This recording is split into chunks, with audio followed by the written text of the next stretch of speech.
Graça e paz em nome do Senhor Jesus, e nós estamos contentes em estarmos aqui louvando a Deus, adorando o Senhor, e eu gostaria de convidar você a participar de todo o coração deste momento. Em primeiro lugar, antes de nós lermos o texto na palavra de Deus, na Bíblia, nós vamos orar ainda mais uma vez. Senhor nosso Deus, Tu és o único, como cantamos agora há pouco, e queremos construir a nossa vida nesse fundamento que é Jesus Cristo, para quem nada é impossível. Muito obrigada por essa palavra, Senhor, que o Senhor já ministrou ao nosso coração. E nada é impossível também ao que crê, como disse o Senhor Jesus. E nós cremos, Senhor Jesus. E oramos como aquele homem naquele dia que ouviu de Ti estas palavras. Ajuda-nos na nossa falta de fé. Tem misericórdia, aumenta a nossa fé em Ti, Senhor. Nós queremos agora abrir o nosso coração para a Tua palavra e que ela caia em nosso coração como a boa semente que ela é, produzindo frutos para a glória do Teu nome. Em nome de Jesus, amém. Convido você a abrir a Bíblia no Evangelho de Lucas, no capítulo 5, e nós vamos ler dos versículos 17 até o versículo 26. Palavra de Deus, Evangelho de Lucas, capítulo 5, versículos 17 até o 26. O texto fala da cura de um paralítico em Cafarnaum. Diz assim: Ora, aconteceu que num daqueles dias estava ele ensinando, e achavam-se ali assentados fariseus e mestres da lei, vindos de todas as aldeias da Galileia, da Judéia e de Jerusalém. E o poder do Senhor estava sobre ele para curar. Vieram então uns homens trazendo em um leito um paralítico e procuravam introduzi-lo e pô-lo diante de Jesus. E não achando por onde introduzi-lo, por causa da multidão, subindo ao eirado, o desceram no leito por entre os ladrilhos, para o meio diante de Jesus. Vendo-lhes a fé, Jesus disse ao paralítico: Homem, estão perdoados os teus pecados. E os escribas e fariseus arrazoavam, dizendo: Quem é este que diz blasfêmias? Quem pode perdoar pecados, senão Deus? Jesus, porém, conhecendo-lhes os pensamentos, disse-lhes: Que arrazoais em vosso coração? Qual é mais fácil dizer, estão perdoados os teus pecados, ou levanta-te e anda? Mas, para que saibais que o Filho do Homem tem sobre a terra a autoridade para perdoar pecados, disse ao paralítico: Eu te ordeno, levanta-te, toma o teu leito e vai para casa. Imediatamente se levantou diante deles e, tomando o leito em que permanecera deitado, voltou para casa glorificando a Deus. Todos ficaram atônitos, davam glória a Deus e, possuídos de temor, diziam: Hoje vimos prodígios. Amém. Lemos dos versículos 17 até o 26 do capítulo 5 de Lucas. E o tema desta mensagem é um encontro transformador. Este episódio no ministério de Jesus é narrado pelos 3 evangelhos chamados sinóticos. Sinóticos, aqueles evangelhos que narram a vida e a obra de Jesus, começando do nascimento, do ministério de Jesus, o batismo, o ministério de Jesus, o ensino de Jesus, a morte e a ressurreição de Jesus. Diferentemente do Evangelho de João, que tem um formato específico todos inspirados pelo Espírito Santo. Então chamamos Mateus, Marcos e Lucas de evangelhos sinóticos, caminham numa mesma tomada sobre a vida de Jesus. E estes 3 evangelhos narram este episódio aqui, a cura desse paralítico. E é interessante que, lendo os 3, nós temos um entendimento mais amplo daquele momento tão glorioso, desse momento em que narra esse encontro que transformou radicalmente a vida de um homem. Marcos, quando narra esse episódio, ele fala onde Jesus estava. Jesus estava na cidade de Cafarnaum, a sua cidade, e ele estava numa casa. Então este milagre aqui não aconteceu na sinagoga, não aconteceu no campo, aconteceu numa casa onde Jesus estava, na cidade de Cafarnaum, ensinando. Um aspecto tão amplo do ministério de Jesus é o ensino. Jesus é o mestre dos mestres. E nessa casa, nesse dia, teve um encontro. E observando esse encontro, nós podemos ver alguns aspectos desse encontro transformador. Quais esses aspectos? Primeiro, há aqui uma batalha estabelecida. No versículo 17, nós já vemos que batalha é essa. Eu vou ler novamente o versículo 17. Ora, aconteceu que num daqueles dias estava ele ensinando e achavam-se ali assentados fariseus e mestres da lei, vindos de várias aldeias ao derredor ali. Então estava Jesus e o poder do Senhor, está escrito aqui, estava com ele para curar. Então há uma batalha entre os mestres da lei, aqueles que eram tidos como mestres, realmente intérpretes da lei, os escribas, os fariseus, gente da elite religiosa dos dias de Jesus, que estavam ali não para aprender, mas para fiscalizar Jesus. Eles ficavam sempre atentos para ver se pegavam Jesus em alguma coisa que pudessem usar contra Jesus, nas suas próprias palavras e atitudes. Eram aqueles que ficavam alertas. Onde é que ele errou? Onde é que ele vai errar? Sabe, aquela pessoa que fiscaliza tudo. Eram esses religiosos do tempo de Jesus. Homens já de idade avançada que ocupavam esses postos. Os fariseus eram membros do alto escalão religioso nos dias de Jesus, e os escribas que se transformaram, que eram mestres da lei, aqueles que copiavam, aqueles que ensinavam, interpretavam. Estavam ali com aquela postura de, eu já sei tudo, eu estou aqui para ver se ele sabe, se ele vai errar, porque eram contra Jesus, tinham inveja de Jesus. Chegaram ao final tendo ódio de Jesus. Mas Jesus é amor. E o poder de Deus estava sobre ele para curar. Uma batalha estabelecida ali. Outra coisa, outro aspecto que nós podemos ver nesse encontro é um desafio. Em primeiro lugar, uma batalha. Jesus ensinando e os fiscais olhando para ver onde é que ele, porventura, iria errar. E agora um desafio. Qual o desafio? Um homem paralítico, um homem enfermo.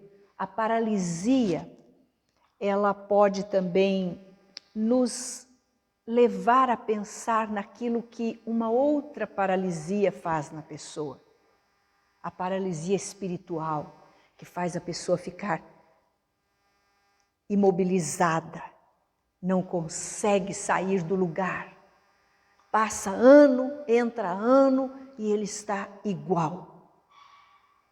Está imóvel, As palavras de Deus não penetram no seu coração porque ele está fechado, duro, engessado, não consegue se movimentar. Paralisia espiritual. Mas esse homem aqui era um paralítico fisicamente, estava sempre acamado. No final do trecho diz que ele tomou o leito em que permanecera deitado. Não podia andar. Um pouco antes, nesse trecho aqui, ainda em Lucas 5, nós vimos Jesus curando um homem coberto de lepra, um outro tipo do pecado. A lepra torna insensível, cauteriza a consciência, está no erro, sabe que é erro, mas aceita aquilo como sendo normal na vida. Todo mundo faz.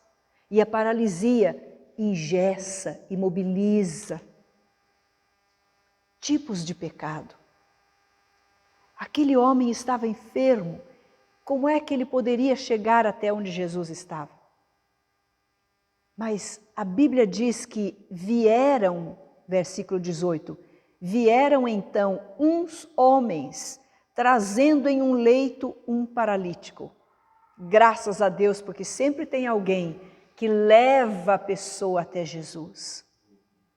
E aqui nós vemos um número maior do que 4, porque lá em Marcos são citados esses 4 que transportam a maca, mas eles foram conduzidos por outros. Lá em Marcos diz, vieram uns homens conduzindo um paralítico a Jesus, trazido por 4 homens. Então, um grupo de amigos, talvez contrataram 4 pessoas para levar, o texto não diz isso, mas vieram uns homens, vários homens, trazendo aquele paralítico a Jesus. Eles sabiam que trazendo a Jesus haveria uma solução, mas havia um desafio muito grande. Como chegar a Jesus? Se a casa onde ele estava, no outro evangelho, em Mateus e em Marcos, diz que ela estava lotada de gente, querendo ouvir os ensinos de Jesus. Não passava ninguém pela porta, ninguém pela janela, tudo estava tomado de pessoas. E o desafio é que essas pessoas não abriram um caminho para que aquele paralítico carregado numa maca por 4 homens pudesse chegar até Jesus. Um desafio. Quantas pessoas dizem para nós, eu quero vir, eu quero estar no culto, mas chega domingo, aparece tanta coisa, tanto impedimento, há uma situação aqui, uma situação ali, outra aqui, eu acabo não indo. Desafios. Há uma força espiritual, invisível aos seus olhos, porém legítima e verdadeira, que impede, amarra, engessa, dificulta, se gruda em você de tal maneira, impedindo-o de chegar até Jesus. Mas o convite dele e a mão dele estão estendidas e ele está chamando você. E você pode ser liberto, ainda agora, de toda essa força e vencer esse desafio. Sabe como esses homens venceram esse desafio? Pela fé. Jesus, vendo a fé desses homens, nos 3 evangelhos que narram esse episódio, falam isso. Os 3 evangelistas falam isso, vendo-lhes a fé. A fé vence os desafios. A fé gera até a criatividade. Olha a criatividade desses homens. Não era possível pela porta. Vamos subir ao eirado, lá em cima. As casas na Palestina tinham uma escada externa que levava ao eirado, que era reto, plano, onde eles secavam muitas vezes cereais, onde eles descansavam, e ali naquele eirado, eles poderiam, no telhado nosso, né? Eles poderiam remover os ladrilhos e baixar o leito onde Jesus estava. Que criatividade! Porque a fé vence os desafios. Pela fé, nós saltamos muralhas. Aquele homem estava desanimado, o doente. Por que que nós depreendemos, de onde depreendemos este pensamento? Porque Jesus disse para ele, não aqui em Lucas, mas no outro evangelho, Jesus diz, tem bom ânimo. Uma coisa que acompanha as enfermidades é o desânimo, é ou não é? A pessoa fica desanimada e aí a enfermidade fica volumosa quando o desânimo vem. E Jesus diz, tem bom ânimo. Aqueles homens venceram o desafio pela fé. Mas há um outro aspecto nesse encontro maravilhoso. Além da batalha estabelecida ali, os fiscais de Jesus, além do desafio para trazer o homem a Jesus, nós temos o ataque. Um ataque hostil. Quando Jesus diz ao paralítico, no verso 20, vendo-lhes a fé, Jesus disse ao paralítico, homem, estão perdoados os teus pecados. Você pode perguntar, mas não seria oportuno Jesus dizer, seja curado, levante-se e ande? Espera, Jesus vai no ponto maior, principal, curando a alma daquele homem. Quando Jesus começa o seu ministério na vida daquele homem, imediatamente, o verso 21 é o ataque. E os escribas e fariseus arrazoavam, argumentavam, cochichavam, dizendo, quem é este que diz blasfêmia? Quem pode perdoar pecado senão Deus? Então os fiscais estavam prontos, com a arma em punho, em ponto de bala. A hora que perceberam Jesus usando da sua autoridade legítima de Deus, Filho de Deus, eles atacaram.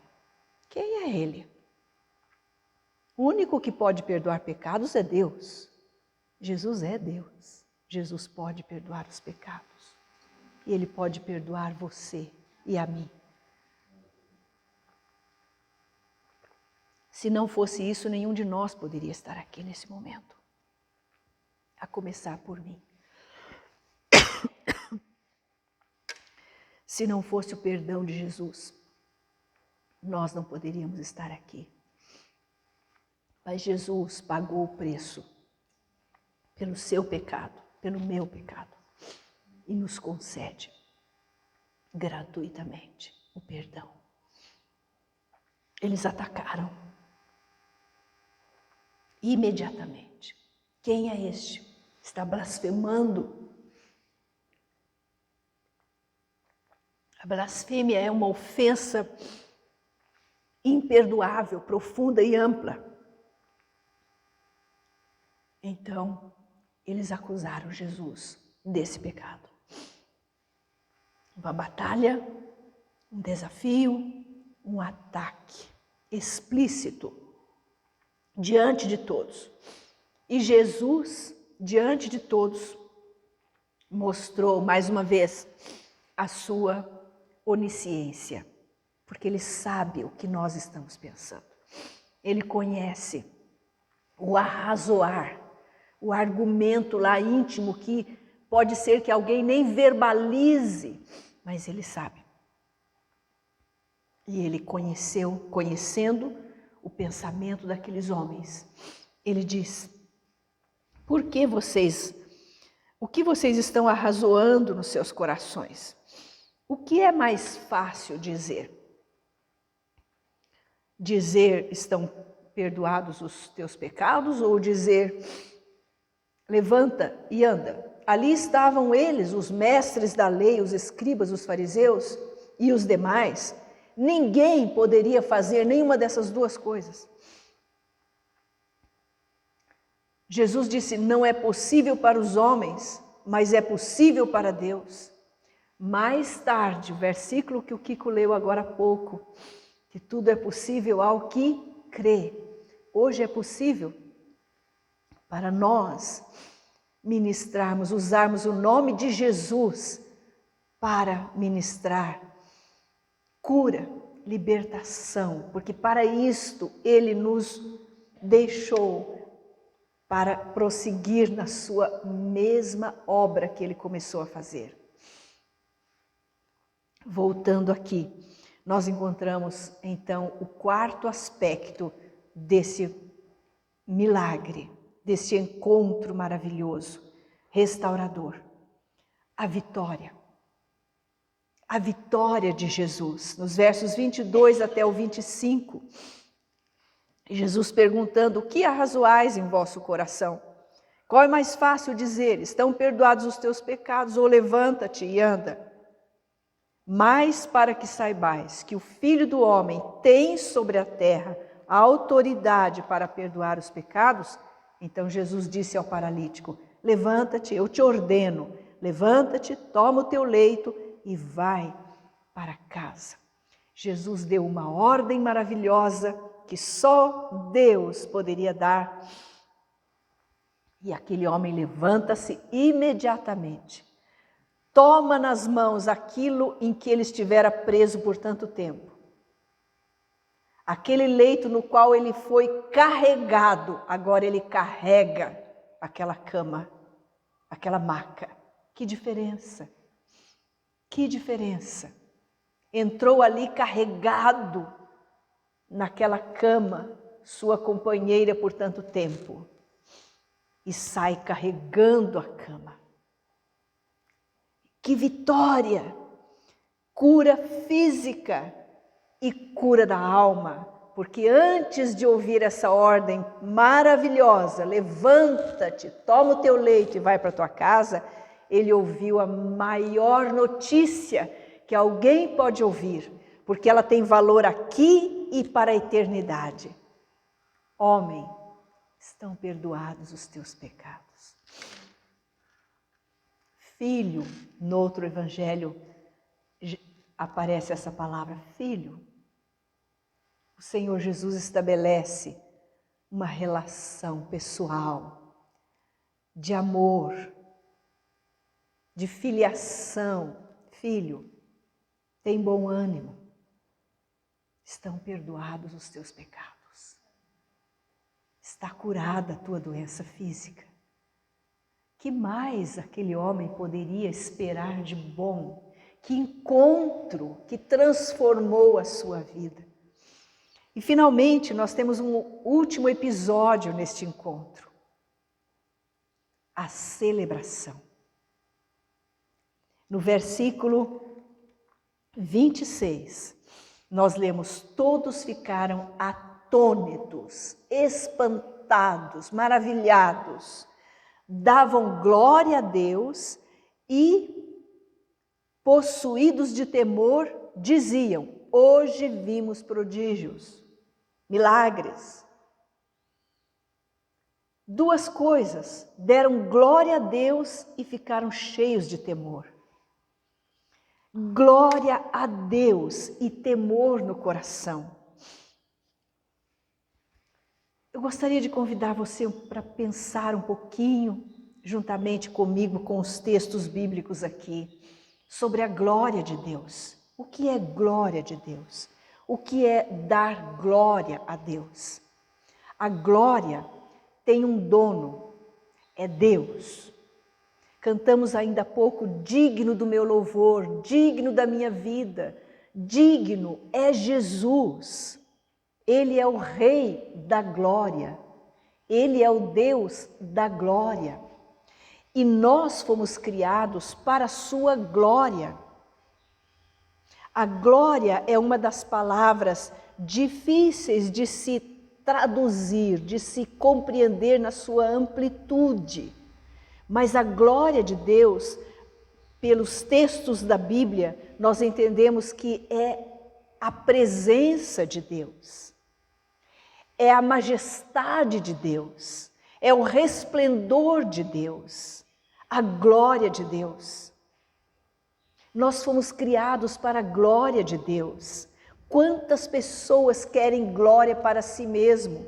Aliás, toda pessoa separada de Deus, que não conhece a Deus, ela busca a glória para si de alguma maneira. Ela quer ser notada, celebrada. E quando há um encontro com Jesus Cristo, o Rei da Glória, então ela passa a ter a dimensão exata, perfeita, a compreensão certa. Ele é o Rei da Glória. A glória é dele. Nós fomos criados para louvor da sua glória. Em Isaías lemos isto, no profeta Isaías, Deus formou-nos para a sua glória.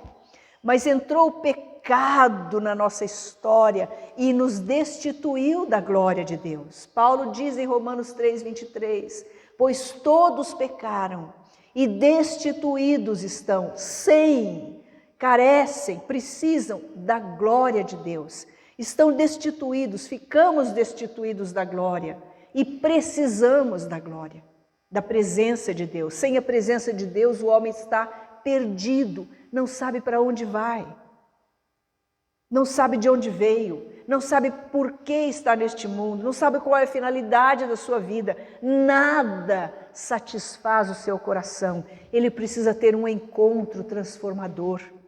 E nesse encontro, ele vai ter dimensões claras, compreensão clara do que é a glória de Deus. E ele vai poder dar glória a quem dê direito, Deus. E a glória de Deus é também para nós vermos. Quando nós vemos, nós ficamos plenamente satisfeitos. Moisés, no caminho, conduzindo aquele grande povo, ele pede para Deus, Senhor, mostra-me a tua glória. Porque a glória de Deus, a presença de Deus, satisfaz o coração humano, nos torna plenos. Não precisamos mais ficar correndo atrás de coisas, porque as bênçãos nos seguem, nos acompanham. Ele supre tudo. O coração está suprido quando nós temos a compreensão certa da glória de Deus, quando temos contato com a presença de Deus. Então o Senhor vem e o Senhor enche o nosso coração com a sua glória.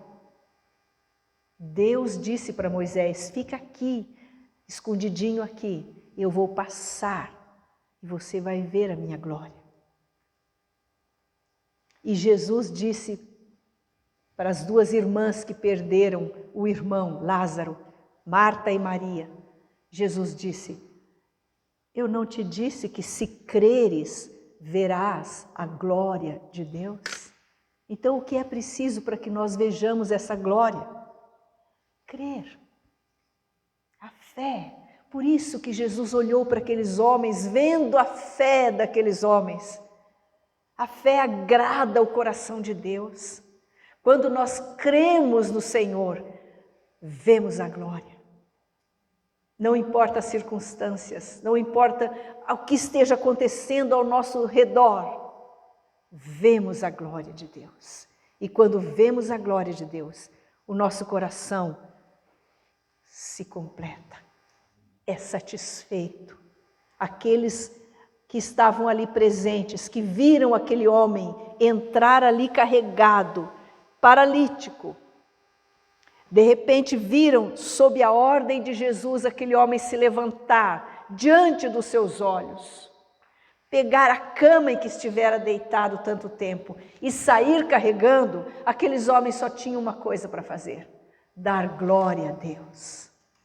E ficaram atônitos, ficaram felizes, satisfeitos, possuídos de grande temor, glorificavam a Deus, dizendo, hoje vimos prodígios. Eu creio que teve alguns ali que saíram tão ruim ou pior do que entraram. Aqueles fiscais de Jesus, os que se julgavam os tais religiosos, que queriam glória para si. aqueles que eram mestres da lei, mas não viviam, não compreendiam o espírito da lei. Eles continuaram sendo opositores de Jesus até o fim. Mas teve um grupo que saiu possuído de grande temor, dando glória a Deus.